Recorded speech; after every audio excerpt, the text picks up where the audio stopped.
Welcome to the Boxing Bookie. We are back. It's good to be back. Got a good one for you today. Going to get into Daniel Dubois versus Joseph Parker. And what should Joseph Parker's painful to watch, isn't he? I mean, he's the least entertaining fighter in the history of boxing. Like, he really is. Watching the tape and doing the tape breakdown on him was just absolutely painful. Horrible. But before we get into that, guys, please like, share, and subscribe. Follow 3D Boxing, 3D Boxing Blog. Follow me on all forms of social media. Guys, please smash the like button. Join the Patreon. Get the absolute best gambling advice. The link is in the description. It's also in that little ticker below. Just $5 a month gets you the absolute best gambling advice. That's just $5 a month. It gets you the lock of the week. It gets you asked to book anything. It gets you a requested video. It gets you access to the Discord. The Discord is great. In the Discord, we chop it down. We do live betting advice. We do all the props. It's a great way to communicate with the rest of the channel. So join the Patreon. You get the Discord. You get the lock of the week. You get the best gambling advice for just $5 a month.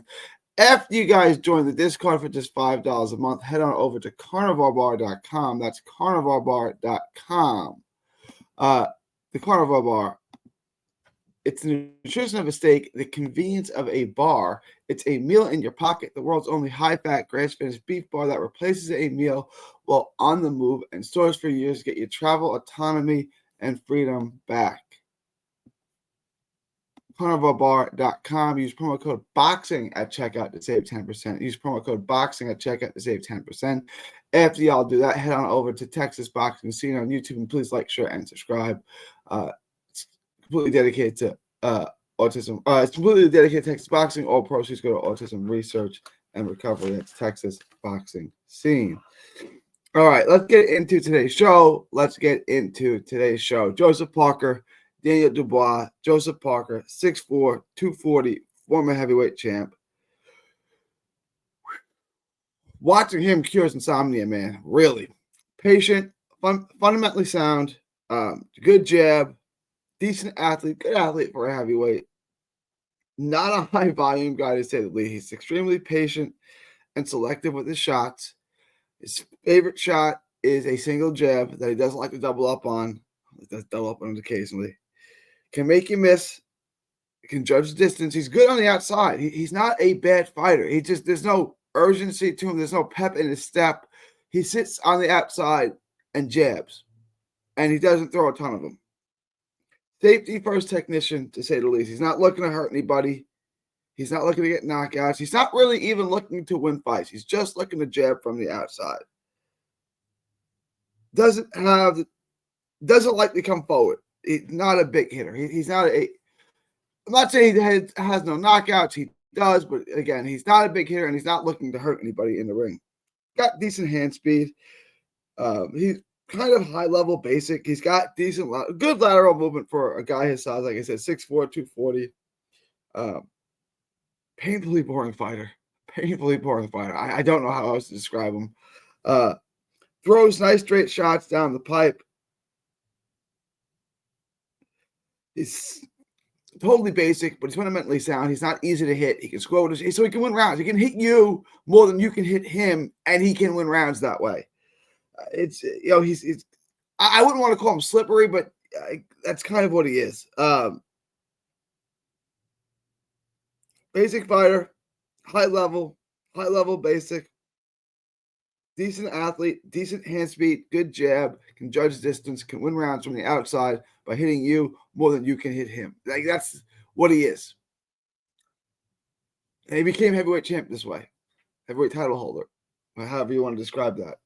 It's not the most entertaining thing in the world, but he's had some success with it. He's got 2 quality wins recently with Zhang and Wilder. It works for him, to a degree. Is it going to work against Dubois? Come forward, front foot guy. Defensively sloppy. He's going to get hit a lot.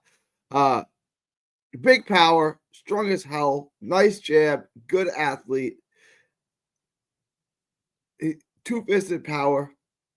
Front foot, keeps the pressure on you, throws a lot of wide shots, but throws hard shots. You can't get comfortable in there with him. His head is on the line, and it's not a lot of head movement.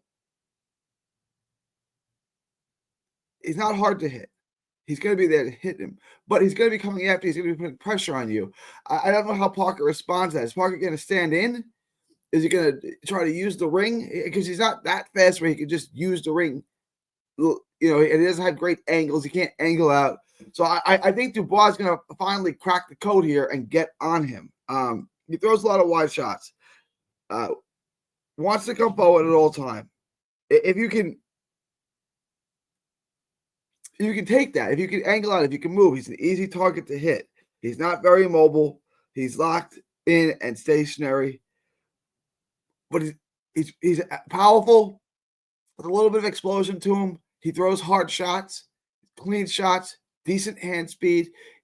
For a guy his size, 6'5", 240, he's got decent hand speed. He throws in combinations. He's got a barrage of punches. He's got a toolbox of things that he can use. He's not a bad fighter at all. He needs to fire the jab more. He can't move laterally, and he can't move up the back foot. So you got a guy who doesn't like to fight up the front foot against a guy who doesn't like to fight up the back foot. You're going to have some combustion, I think. You got to contrast the styles. I think Dubois gets in and cracks the code. I think Dubois is going to land some big shots. But he could just get out jabbed all night. And I don't feel completely comfortable in this fight. But if I had to bet, I would take that Dubois does end up finishing him. I think Dubois gets in and finishes Parker. I would take Dubois on a money line. That's all I would take him on. I wouldn't want to lose this bet because it goes the distance. And Dubois scores 2 knockdowns, but Parker survives, and Dubois edges out a decision. Let's take a look at the book. Dubois is at minus 300. I would just add this to my parlay. I don't think that this is the best bet. I think at these odds this week, you can get Buatsi at better odds. You can get Hamza Sheeraz at the same odds. I don't think this is the best bet. But if I'm making this bet, I'm taking Dubois. I don't like Parker. I don't think Parker wins this fight. He's not going to be able to keep Dubois off him, and I think Dubois will hurt him enough, break him down, that he will win the fight. Although this is not and my dog wants in on the conversation. This is not the bet I like the most. I probably wouldn't add this to my parlay. I think there are better bets. If you wanted to parlay this with better BF on the over, I would say okay, but why not just parlay Hamza Sheeraz? Let me know what you guys think. I like Dubois, although I don't love the bet. I think there are better bets for your money, but if I had to bet on this fight, I would take Dubois money line at minus 100, minus 300. $100 bet would make you 33.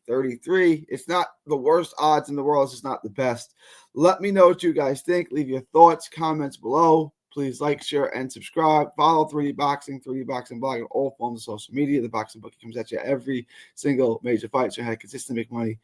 Bring down the house. Join the Patreon. Link is in the description. Get the lock of the week. Get the Discord. Get all that good stuff for just $5 a month. It is February 20th, 2025 from Texas to the world. Thank you, and God bless. Don't miss a tweet, post, story, or video. 3D Boxing is on Twitter, Instagram, and Facebook. Hit the subscribe button now to stay inside the ring.